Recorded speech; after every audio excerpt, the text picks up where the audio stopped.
بسم اللہ الرحمن الرحیم۔ السلام علیکم۔ آج میں حضرت عیسیٰ علیہ السلام کے واقعے کے بارے میں بتانا چاہ رہی ہوں۔ حضرت عیسیٰ علیہ السلام اپنے حواریوں کو کس طرح درس دیا کرتے تھے۔ حضرت عیسیٰ علیہ السلام اپنے حواریوں کے ساتھ ایک جگہ سے گزر رہے تھے تو انہوں نے رستے میں دیکھا کہ بہت زیادہ ہیرے جوہرات پڑے ہوئے ہیں اور سب حواری ان ہیروں اور جوہرات کو اکٹھے کرنے میں لگ گئے۔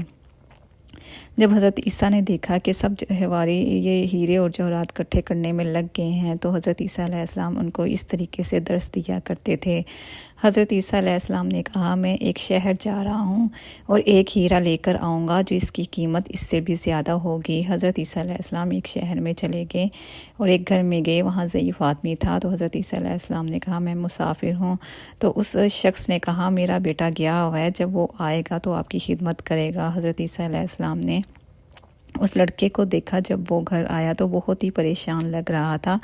حضرت عیسیٰ علیہ السلام نے کہا، تم اتنے پریشان کیوں لگ رہے ہو؟ تو اس لڑکے نے کہا، میں مزدور ہوں اور میں مزدوری کرتا ہوں۔ میں ایک کارواں گزر رہا تھا تو ایک لڑکی کو دیکھا اور وہ اتنی ہی خوبصورت تھی کہ میرا دل اس کی طرف ہی رہ گیا۔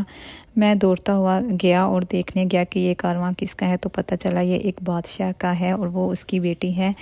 تو میں تو مزدور آدمی ہوں، اس وجہ سے میری حالت ایسی ہے، میں پریشان ہوں۔ تو حضرت عیسیٰ نے کہا کہ جاؤ اپنی والدہ کو لے کے جاؤ اور اس کا رشتہ مانگو۔ اس نے کہا کہ میں کیسے رشتہ مانگوں؟ حضرت عیسیٰ نے کہا، جنگل میں چلو میرے ساتھ۔ حضرت عیسیٰ اس کو جنگل میں لے گئے اور پتھروں کو اکٹھا کیا اور اس نے الہی معجزہ اس کو دکھائے، وہ پتھر موتی اور ہیرے جوہرات میں بدل گئے۔ تو اس نے کہا، جاؤ پھر یہ بادشاہ کے پاس لے جاؤ، اس کے بعد اپنی بات کرنا۔ بادشاہ نے جب اتنے قیمتی ہیرے جوہرات دیکھے تو بادشاہ نے کہا کہ میں تب مانوں گا جب تم مجھے اس جیسے اور ہیرے لے کے آؤ۔ تو جب وہ لڑکا واپس آیا حضرت عیسیٰ علیہ السلام کے پاس، اس نے پھر یہی کہا کہ وہ اور ہیرے جوہرات مانگ رہا ہے۔ تو اس لڑکے نے تو حضرت عیسیٰ نے دوبارہ سے وہ قیمتی پتھر اکٹھے کیے اور ہیرے جوہرات بنا دیے۔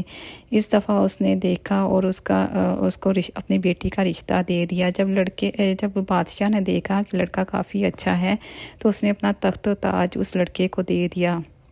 حضرت عیسیٰ نے اس لڑکے کو کہا، اب میں جا رہا ہوں۔ لڑکے نے کہا، آپ کہاں جا رہے ہو؟ آپ کو اب تو عیش و عشرت کا وقت آیا ہے۔ تو حضرت عیسیٰ نے کہا، جسے تم کامیابی سمجھ رہے ہو وہ کامیاب نہیں، کامیابی تو کسی اور چیز میں ہے۔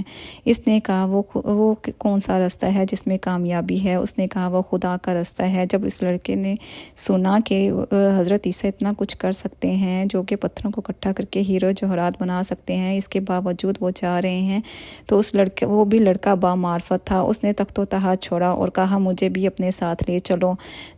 جب وہ حواریوں کے پاس سے گزرے تو انہوں نے کہا، یہ دیکھو یہ جو میں ہیرا لے کے آیا ہوں یہ سب ہیروں سے بہتر ہے۔ اس سے ہمیں کیا لیسن ملتا ہے؟ جو کامیابی ہم پیسوں عیش و عشرت جس کو ہم کامیابی سمجھتے ہیں وہ کامیابی نہیں، کامیابی خدا کے راستے میں ہے۔ معرفت الہی حاصل کرنا یہ سب سے بڑا مقصد ہونا چاہیے ہماری زندگی کا۔ یہ آج کے لیے نوجوانوں کے لیے میرا بہت ہی اہم پیغام تھا۔